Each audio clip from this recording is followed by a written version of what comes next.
my team is just on standby, ready to let us go live. Okay. And yeah, I'll ready to begin the live stream. Yeah. Okay, I'm just going to tell them to go live. And yeah, we'll start off by talking about visa preparations and then various entry requirements and the scholarships available and things. Okay. Okay. We are live, and then we can start the webinar. I hope you had a good sleep. Yeah. Okay.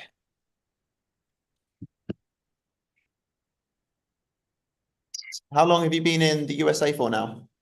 It's like 1 week now. 1 week, I see. And it's bitterly cold up there, I can tell. Yeah. Well, one side it's bitterly, the other side far too hot. Yeah. Yeah. I guess there's been a lot of news about LA and things lately, hasn't Yeah. I was in I was in there? LV, like Vegas. Yeah, a week Just haven't before. quite got the notification that we are live just yet.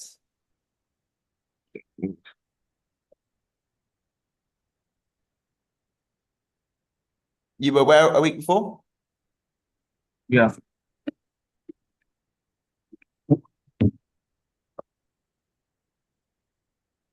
Bear with me. I'm just going to go. I'll be back in 30 seconds. I'm going to go to a better room with better internet.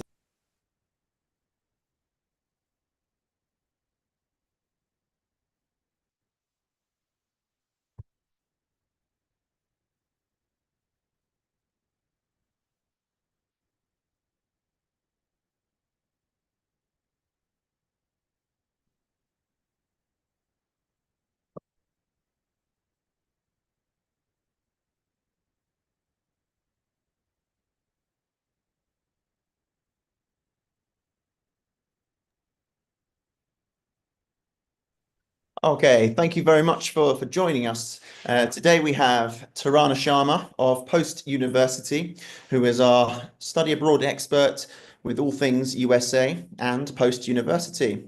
Hello, Tarana. Thank you for joining us. Thank you so much, Nick, for inviting us here. It's a pleasure I for us to be joined this session. Absolutely. I think it will be really helpful for our students that are looking at the USA and probably are overwhelmed with the wealth of options that the USA has to offer. And I've been working closely with Post for the last 6 months now, and I'm definitely impressed with the efforts that you're doing to really market yourselves to students that might not have heard of you before. As I say, it's maybe not the most well-known university, but certainly has many benefits, which we will get through in this video. How long have you been with Post University? Yeah, so I joined, like, I'm not that much long. I joined recently. It's been 6 months now. I joined Post because earlier the Post only recruit the student from European and American country, but now they're expanding. They're looking student internationally, so they are looking especially students from India, Nepal, Sri Lanka, Bangladesh, from Southeast Asia. But major focus now is in India. So yeah, it's been 6 months only when I joined the Post.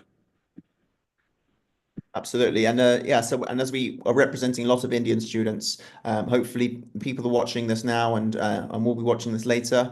Let us know in the comments where you're from and what interests you about Post University, and myself or a member of Post University will be happy to help you with any questions you have. Let's, on the topic of Indians coming to Post University, let's talk about visas.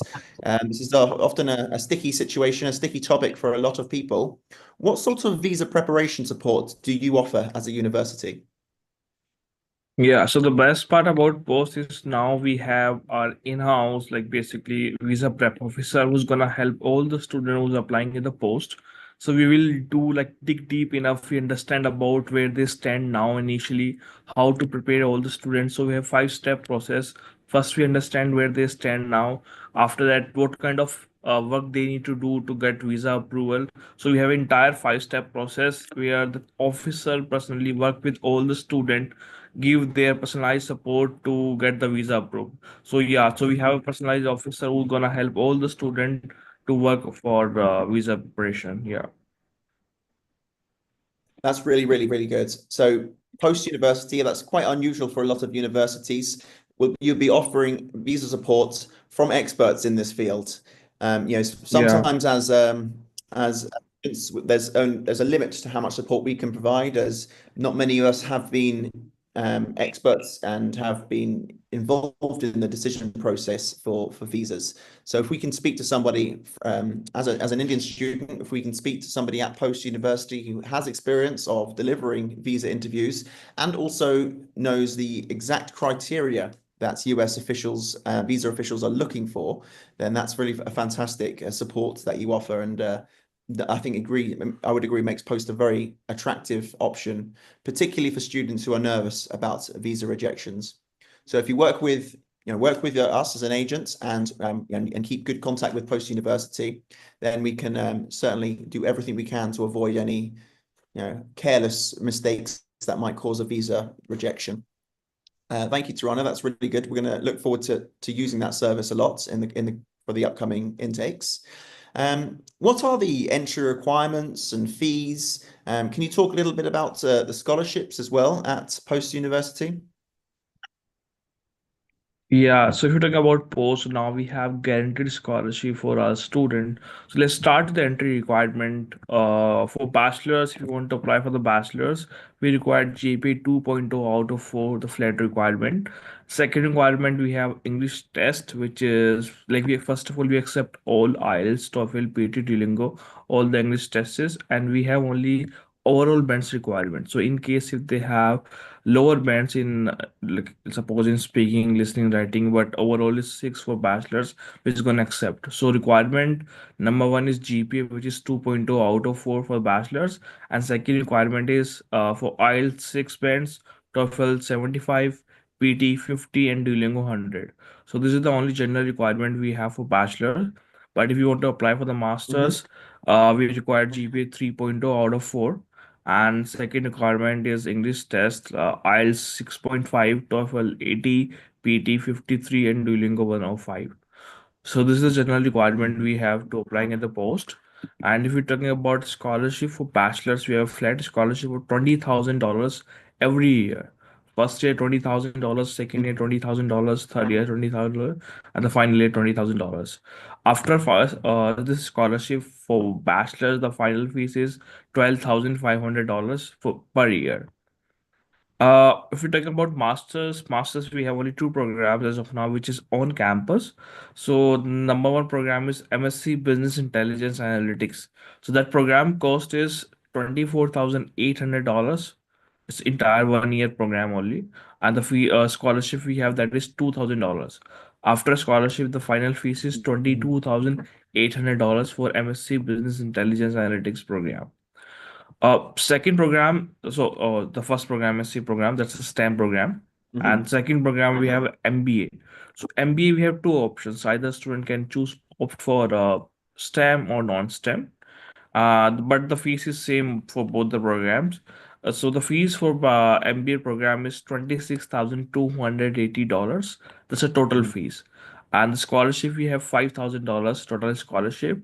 And the final fees for 2 years, that is $21,280.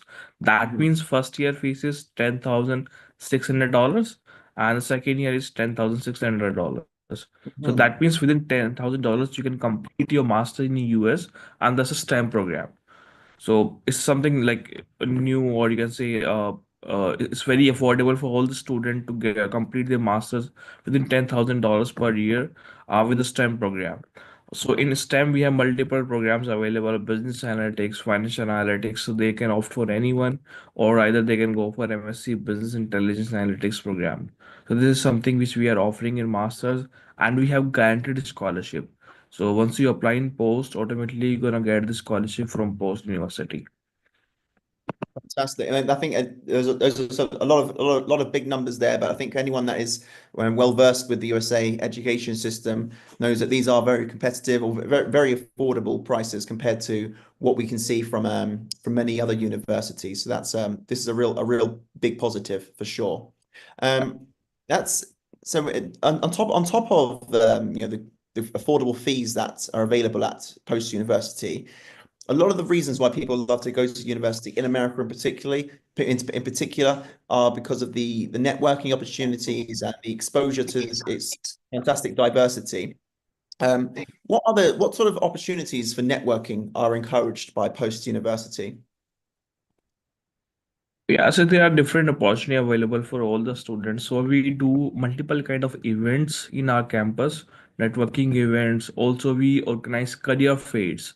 So we organize career fairs twice a year. So if any student looking for a job after their course or they're looking for internship, so we organize career fair inside the campus where we invite the companies from the local area or from the entire United States. The companies come to the campus, they took student interviews, and then they offer internships or as per their skill set, or if they are got selected, so they provide multiple opportunities. So we do organize multiple events inside the campus. Also, we have a career professional center, so that if they are looking for a jobs or internship, so they can contact that center. This is going to help the student to participate in multiple events and finally get the jobs. But yes, we have multiple events we do organize very frequently, or we have different nights where they can meet the other student from the campus. And the best part, the classes we have student combined, like domestic student as well as international student, so they Mhm. feel connected. So we have student from 5 plus, like sorry, 15 plus nationalities, so they can get chances to meet new student every day and do multiple networking. Fantastic. Thank you. That's really positive, and I think yeah, you'd be crazy to make the journey to post university and not take those opportunities to network. It's not just business inclined where network is important. Networking can get you far in all walks of life, even if it is just to make lifelong friends and having friends with from alumni from these universities. These can be very beneficial for the rest of your life. So definitely important to make the most of these opportunities that post university is offering you. Excuse me. Um, Speaking of international students, what numbers on average do you get a year in India? And also, what other countries are popular um, for post university? I know that you're increasing your numbers a lot in India and growing in popularity, but what sort of numbers from India do you tend to get? Okay, so as I said you earlier, we recently started the student recruitment internationally, but the student we're expecting from India is around 50 plus for this intake, and for upcoming we are hoping for best. But the best part, we have a student from all the nationality, major nationality, like we have from US, obviously, Canada, Germany, Spain, Albania, Italy, Mhm. Nepal. But now we are more focusing in Southeast Asia, so we're expecting good number of students from India, Vietnam, Sri Lanka, and Pakistan. So we are gonna be like totally international.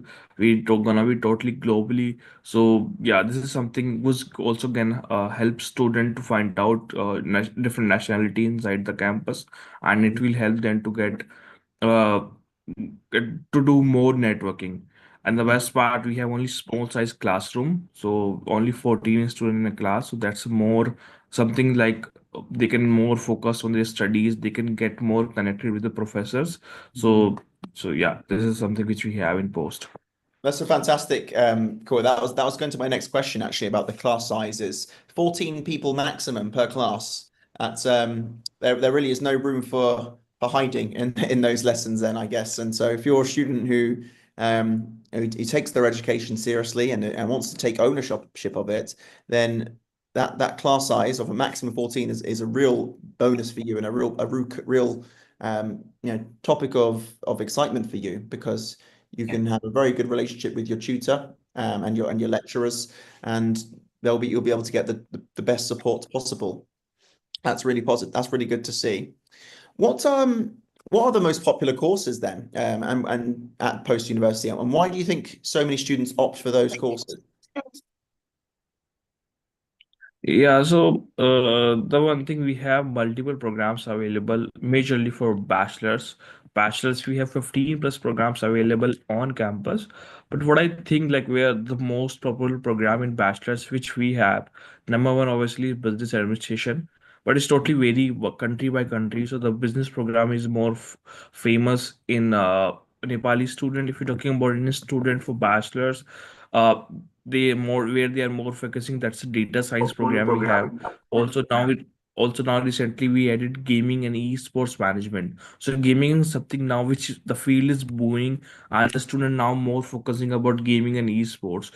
But if you ask me personally, especially for Indian student, they are more focused either on data science, either on gaming and esports management, or business administration. But we have 15 plus program available for bachelors, including biology, accounting, management, marketing, sports management, psychology, and many more. But for masters, see, we have only two programs as of now, which is on campus, as I said you earlier. But Mhm. both are like more famous now. So MBA is something people wants to do, but that usually not non-STEM. But now we have MBA STEM. So there are people in India who want to do MBA, but now you know about they wants to do with a STEM. So we have Mhm. MBA STEM available, as well as second program which we have, that is MSc Business Intelligence Analytics. So if you ask me personally about masters, the both program are famous now. So MBA STEM as well as MSc Business Intelligence Analytics. Usually we have more options in bachelor, but if they are someone already made their mind they wants to go for MBA or MSc. So the both program is famous and demand right now. And also we're gonna add more programs in our upcoming intake. Uh, uh, yeah, so these are programs we have and which is in demand right now for post. That's amazing. And I was going to ask about MBAs, and that's because I know that lots of students from India are coming to India, so coming to the USA to do MBAs, and often I speak to them, and they sort of shrug their shoulders when I ask why are you doing an MBA? Because this was designed for people sort of towards the middle to late stages of their careers as a booster, but it's such a popular course. But I think it's fantastic to see posts are offering specific sort of disciplines of MBA, because this is what's really going to set you apart from other people compared to just having a general MBA. So it's just what can you name a couple of examples of types of STEM MBAs that are on offer? For example, Okay, the for every if they wants to apply for MBA, first of all, for MBA, we have around more than 10 options available, or you can say 10 specialization available. But if you talk about left more focus, especially for STEM, we have only two specialization. Number one is MBA Business Analytics. Second is MBA Financial Analytics. So these are two STEM we have in MBA. Apart from that, in MBA, we have MBA Finance, leadership, marketing, project management, supply chain management, human resource management. These all are the non-STEM, but we have the multiple options available for the STEM. But for the STEM, there is only two: business analytics and financial analytics we have. Okay, fantastic. Thank you very much. Um, Going to change up the topic a little bit. What would you say are Yeah. some of university's proudest achievements since its founding? Uh, sorry, come again? What would you say are some of the post-university's proudest achievements since its founding, in terms of sort of, well, it could be anything, could be any sort of milestones that you've reached or any particular alumni that have gone on to achieve great success. Yeah, so there are multiple things. So number one, initially we were not that much global, but now we are globally present. So right now, if you're talking about posts, so we have footprint in Nepal. We are quite famous in Nepal. We are now quite famous in India, and also we are expanding our or you can say our wings in Middle East and African region. So number one, now we are available globally. So if you ask someone in the market, so people know about us. Apart from that, we are very good about sports. So if you research about post university, we have multiple sports available, and we are very good about the sports. We have basketball, football, and hockey, and American football, and multiple programs, sports available in Post. So if someone looking for a career in sports, so Post is something where they should come. And all majorly programs are available in NCAA Division 2, which is quite difficult to get in US. And Mm, especially for women's, we have ice hockey, where we are present in NCAA Division 1. So this is something which we have, and we are now more focused on sports as well as student growth. mhm. So this is I want to talk about in our famous things. That's amazing. Ice hockey certainly is it's not super well known in India, but yeah, definitely would recommend you to go get involved with ice hockey. Or if you, I don't expect everyone to play it because it does extremely hard to play, but certainly a very exciting sport to watch and get involved with. Um, Speaking of which, it does bring me on to the next question about the climate. We're speaking from a very cold office. This is why I'm wearing my gilet at the moment in our office. But what sort of climate does post-university, does Connecticut experience throughout the year? What are the highs, what are the lows when it comes to temperature, and what can students expect in terms of weather? So if you're talking about Connecticut, this is a state where they have all the weathers. They have summer, they have winter, they have fall. So all three weathers are available in Connecticut. And the best part, if you're talking about in winter, just not that much cold that student can't survive. So maximum it goes to maybe -5 or -6 degree. But if trust me, like it's not that much the student can't bear. So if they wear a jacket, that's enough to survive in Connecticut. But yeah, the best part, we have all the weathers available. And we have summer, we have fall, we have winter, so they can enjoy all. So Mm, this is something the best part about the Connecticut. But if you go in between in United States, like non-variable season, there are a lot of ice, there's snow. So yeah, the best part is we have all the weathers. So that's why this is something which make Connecticut different from all the states. that's right. You get all you experience the full spectrum of the world's weather in a ways, but hopefully not too many extremes. But I guess one important Yeah. thing to add, which might not be obvious to some students, is how well set up sort of uh, the infrastructure is for both sides of weather. I imagine all buildings will have very strong central heating as well as strong air conditioning as well for the different seasons. Yes, yes. Yeah, so all the buildings are having central AC, heater, so it's totally dependent on the weather. So if you come inside the campus, then like you are like good to go. And the Yeah. best part, I want to talk about our campus. We have very big, huge campus of 58 acres, where we have 13 plus buildings. So if you're talking about many universities in US, they don't have that much big campus, but we have very big campus of 58 acres, including the 13 buildings. So we have inside the campus living available for all the student. We have around 5 buildings for student accommodation. So if they want to stay on campus, they can stay on campus. If they want to stay off campus, they can stay off campus as well. But for bachelors, we have mandatory living for 1 year.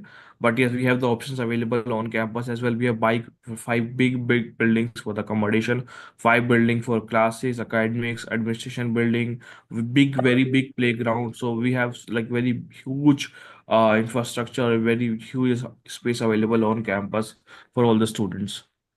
Perfect. That's really good to hear.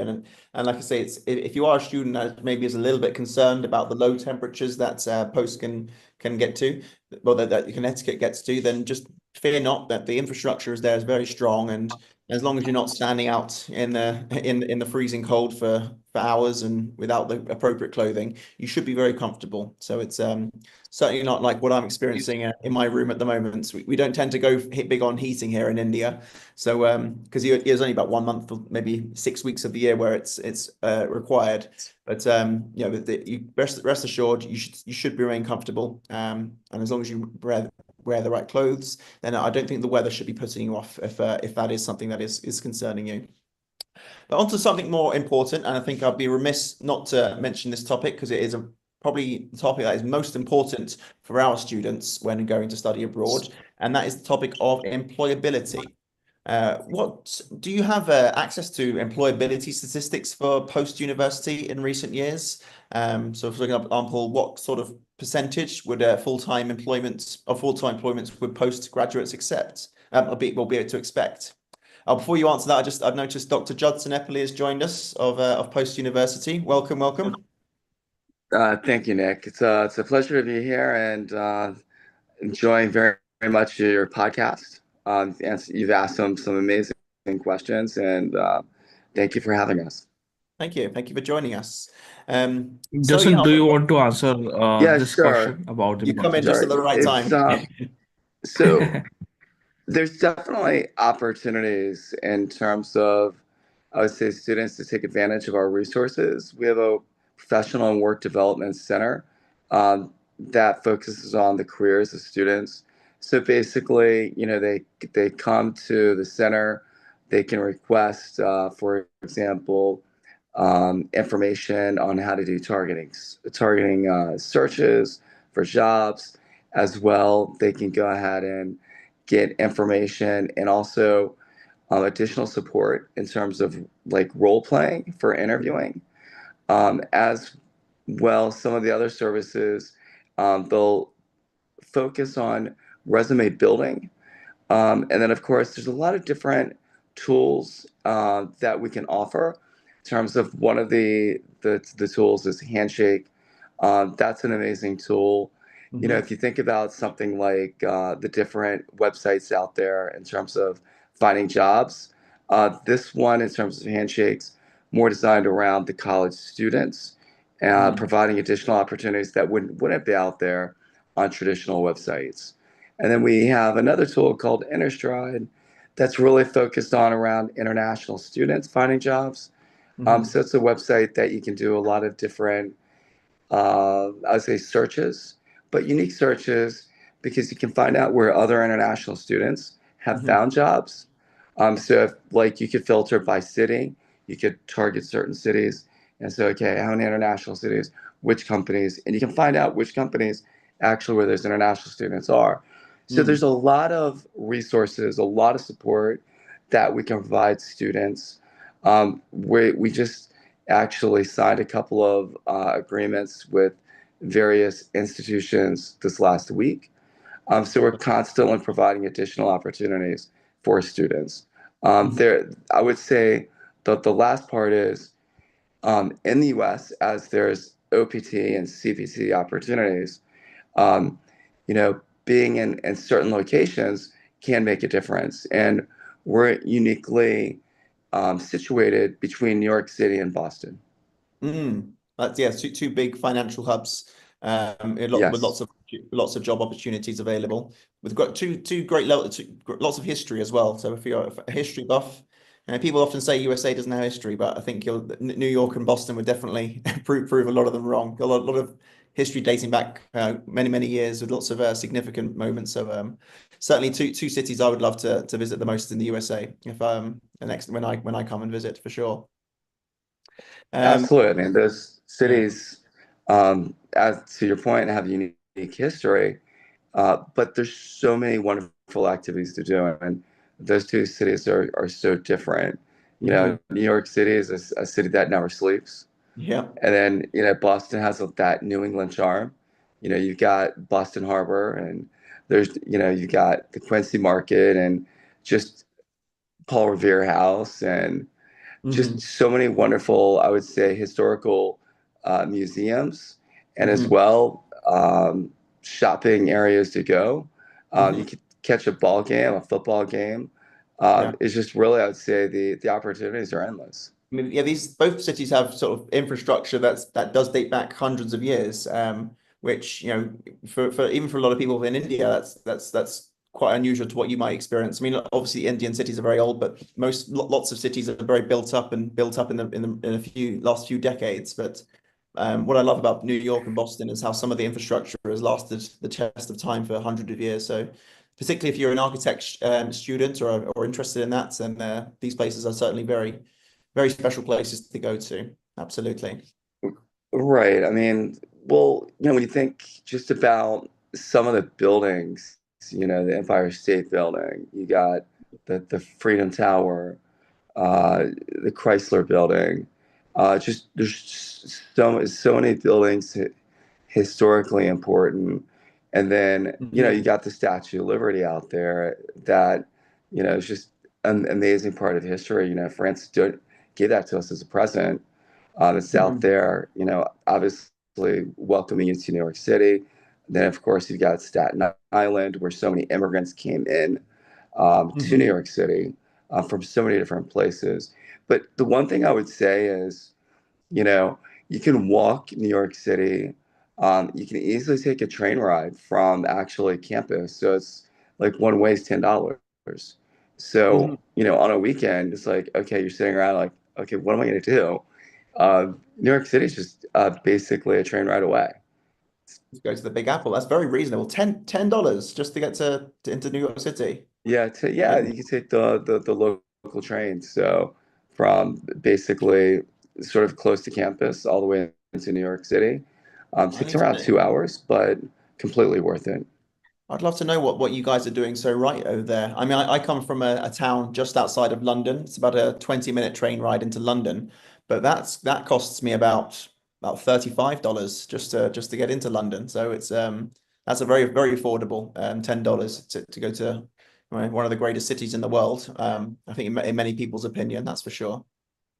Absolutely. And from a student perspective, a lot of times you're on tight budgets. So, having sort of that affordability to be able to go in and out of New York City makes a huge difference because, you don't have to stay the night.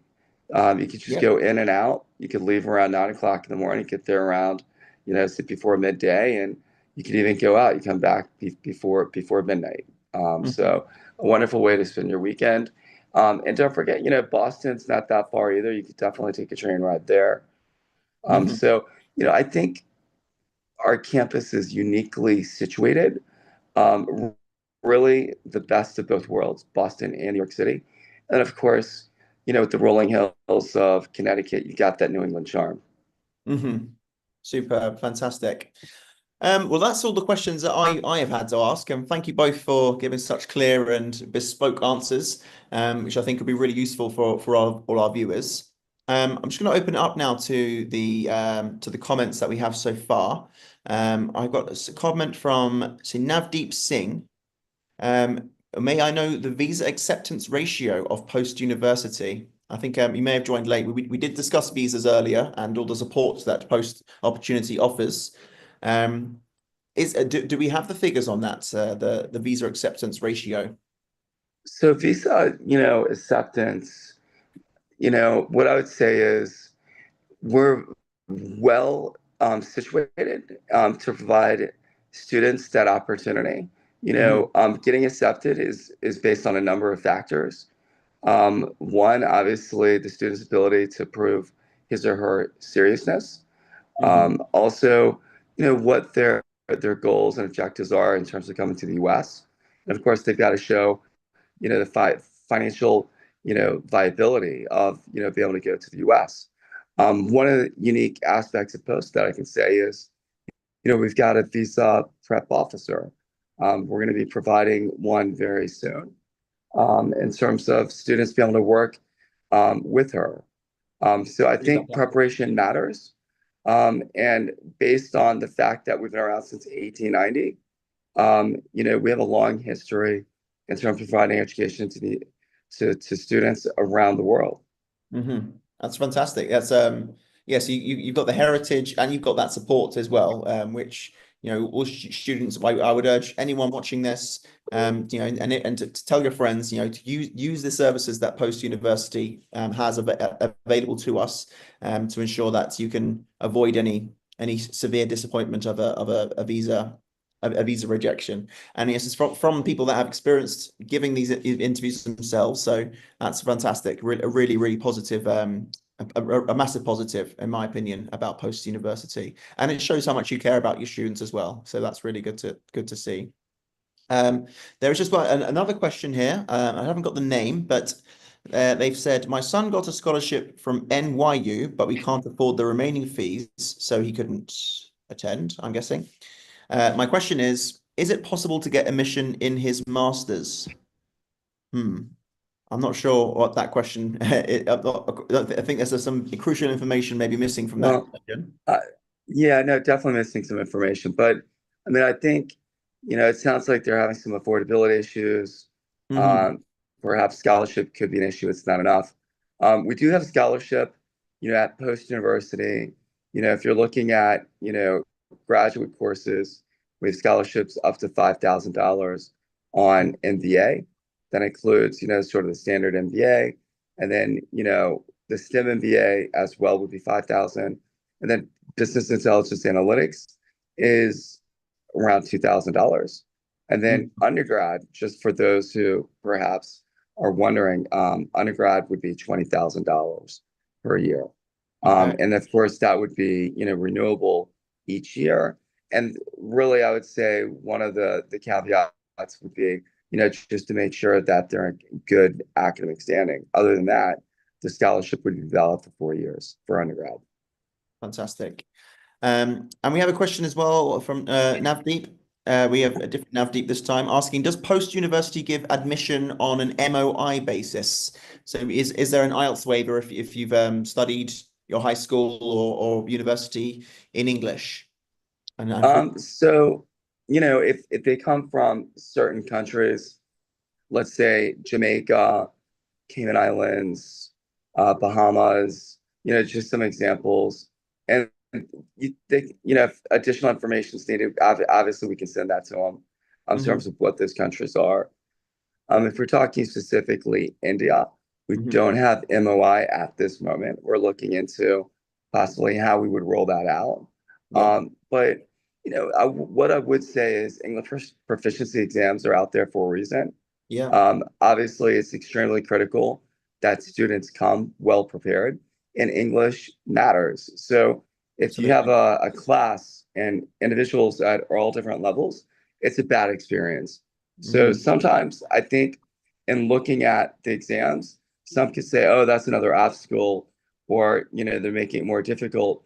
But the bottom line is these exams are really designed to drive the student experience. And really that's all we want. So that's why we provide so many different options. We have, for example, Pearson, we've got IELTS, we've got TOEFL, as well Duolingo. So there's a lot of options out there. That's fantastic. Yeah, I completely agree with you there, Judson. And I'd even say if you are somebody who has just got in and just scraped by on an IELTS score of 6.5 or something for a master's, there is still a lot more work that you need to be doing in order to keep up with the expectations. If you really want to succeed and thrive in higher education, I would even say quite a lot of native English speakers can be a bit overwhelmed with the English level of that you experience at universities. So yeah, just be prepared. That's the learning never stops, and even if you've got like an 8 or a 9, it's very impressive. Congratulations, but be prepared to take on a lot more English learning as well before you start your course, and especially on the duration of your course as well. Absolutely. And I do want to point something out, and sometimes it's overlooked, but the question was asked around, basically, statistics around, visa and all of that. But what I can tell you is, the visa council officers are looking at a lot of variables, and one of them is English proficiency. So when they see exams scores, that are higher from certain exams, let's say I'm just mentioning IELTS, but it does make a difference. It's one of the factors they'd be looking at in terms of approval. So if you have those exams, it could make a difference. Whether or not it's for that one officer or another, it's really up to them. But I can tell you that it is looked at. So if you can get obviously a higher score, the better. And in general, these English proficiency exams are going to be weighed at most universities. It's only recently that I would say MOI could even be considered an option. But it's an option that I think some universities are exploring. But it's definitely, there's concerns around it. And it's just, every institution is different. But I think everybody wants to set up students for success. Absolutely. That's good. Good. Very, very positive. I think that's the kind of credibility you want from a university. You're not just looking for admissions to get your numbers up. You're looking for people that taking their education very seriously, and without a very strong English, you're not going to get the most out of your education. So this should always be your main motivation, is to improve your English as much as you can if you're looking to be university material as an international student. That's of paramount importance. Absolutely. We have a question from Mr. Beast. I'm very, very, very grateful to have him join us. I don't know if it's the actual Mr. Beast, but we'll see. He's just asking, when is the slots available for the Feb intake? So basically, we have an intake right now in January, which would be our spring intake. And so, the grad intake already started back at the very beginning of the month. Now we have an undergrad intake coming up the 21st. And then from there, if individuals want to go ahead and sign up online, which is obviously an amazing way to start, they could actually start term 5 in March. So that's another option. Other than that, the next intake would be in August. Okay, fantastic. Yeah, so Mr. Beast, if that is your real name, do get in touch with us, and we can certainly try to get you in as soon as you in and available as soon as you can, and we'll help you use all the support available to you. And we have just one more question from Manmeet Bhatia. What GPA do I need to qualify for the scholarship? So one of the factors in terms of that we're looking at in terms of qualifying for the scholarship is, yes, GPA. So if it's grad, you'd be looking at, you need a 3.0 for our graduate level programs. And then undergrad, the minimum would be a 2.0 for the scholarship. So the scholarship for grad, again, is around 5,000 for the MBA, and then 2,000 for the business intelligence analytics. And then, of course, undergrad is 20,000.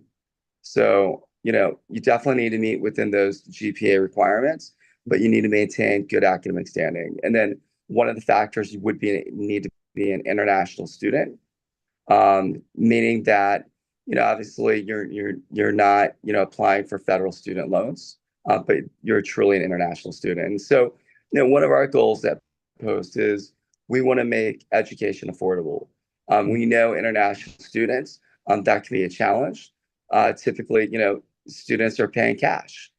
So to have that kind of reserve isn't easy.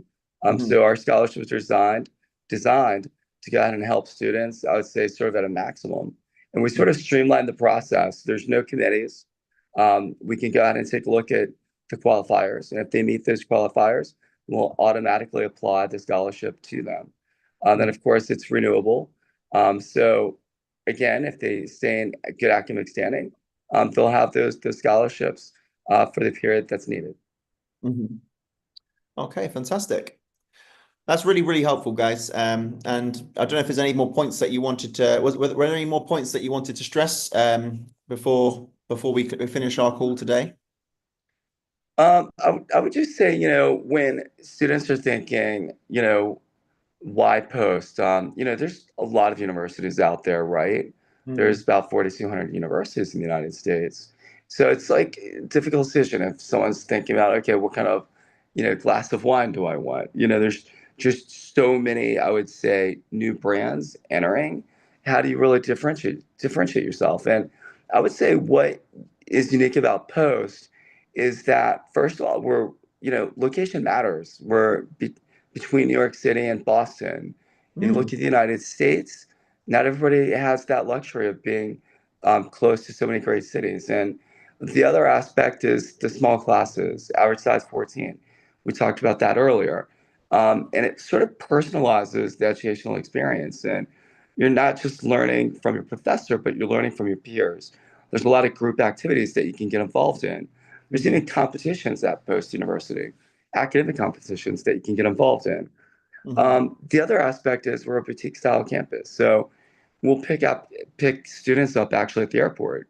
We have additional services that we provide, an academic writing center. So students can utilize that to write better. Obviously, they're going to turn in papers. The others, we have tutoring. There's no charge as a student that's attending full time. could make a huge difference. 24/7 tutoring, and as well be tutoring in person. Lastly, I would say affordability. Having those scholarships makes a difference. And when you have robust programs and you have a history of academic, I would say, rigor, we've been around since 1890. So we've helped, generation after generation. And now we're actually able to go ahead and help students internationally across the globe. And it's exciting times. And lastly, I'd say, post-university, we make it personal. And, a lot of times, university will talk about, being there for the student, but we're actually there and we'll pick them up at the airport like we are actually tomorrow for our next intake of students. And, we do care about the students. And one of the aspects that I'd say about that is, Tarana Sharma, who is, a part of this I would say, podcast, he came just from India to go ahead and welcome the students, and Nepal and from other countries. And we care. We've been a part of the journey, and we want to see them at the university and starting an amazing new chapter of the career. Absolutely agree. And I think the fact that you both have joined us at 6 a.m. your time for a podcast to promote this to our students, I think is another testament to how much you care. So, and I'm very grateful, and thank you so much for doing this as well. Thank you, Nick. Thanks, Tarana. So, I think if there's any points we can. Oh yeah. So, Tarana, do you have any closing comments? Yeah, I just want to bring one more thing, that to support our international students, apart from regular scholarship, we have one more option which we call service fee credit policy. That means once they make the mind they are about to come post, they applied in post university, submit their application, and then they go to I-20. So we have a policy, suppose they go to I-20 from post university today, and then they paid their service fee within 7 working day. So the condition is 7 working day, and they finally come to the post. So we have an option, we can give uh, a credit back of $350, which is I-20 service fee. So that is something they can get additional in post apart from regular scholarship. $350 will be back to all the student. That will be minus from their tuition fees. So this is something I wanted to uh, bring up here so that they got to know that we have something extra apart from all the regular scholarship, but no other university provide this kind of grade which we are providing to support our student financially. So this is something which helps student to make their mind quickly and to get this additional scholarship with post university. Superb. Thank you so much. Thank you very much to you both. And I think just for my closing comments, I just want to emphasize, that what you're looking for when it comes to international study and and the fees that come with it. You'll want to go to USA because it's the best country in the world for its higher education. You have fantastic options, and it's just probably why you end up spending a little bit more than a lot of other countries. But you get a wealth of experience, a wealth of networking opportunities, and some of the best lecturers in the world. And post-university is right up there. You've also got the university is also what you make of it. So once you spend this fees, it's what you make of it, and it's what you want to get out of it. So it's so important that you're using all of the services available to you at post-university, even before admission. They're going to give you support with your visa application. And then even when you're there, they're going to give you support with networking. They're going to give you support with finding your place in the town and the surrounding areas. And most importantly, they're going to help you find your place on the job market with their fantastic employability support schemes. It's all very well and good. You can look at the great stats that it has in terms of employability, but it's also probably even more important to look at what kind of support and how they get their employability scores so high. So do make sure that when you get your place at post-university, you're using all of the resources that they have available to you to get the most out of it. University is what you make of it. So if you're going to make this massive commitment, you might as well dive in with all four hands, for all hands and feet, and really get the most out of your experience there, because there is a wealth of opportunity available to you. Thank you very much, the two of you, for joining, and it's been a real pleasure, and look forward to catching up again soon in the future, and hopefully sending you lots of fantastic students through Meridean. Well, thanks, Nick. have an amazing 2025. And thanks for all those that are listening. And I look forward to obviously being invited back.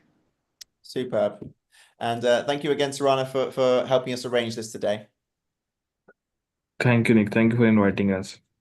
All right, it's been a pleasure to have you all, and enjoy the rest of your days and Bye-bye. good days Thank from you. America. Thank you. Goodbye.